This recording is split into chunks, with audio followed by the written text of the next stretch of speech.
Tubuhku terguncang dihempas batu jalanan. Hati tergetar menampak kering rerumputan.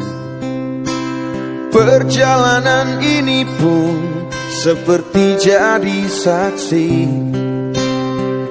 Gembala kecil menangis sedih. Oh, kawan coba dengar apa jawabnya ketika ia ku tanya mengapa. Bapak ibunya telah lama mati, ditelan bencana tanah ini.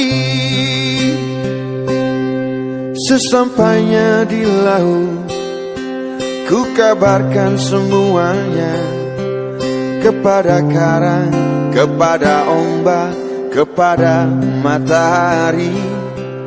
Tetapi semua diam, tetapi semua bisu. Tinggal aku sendiri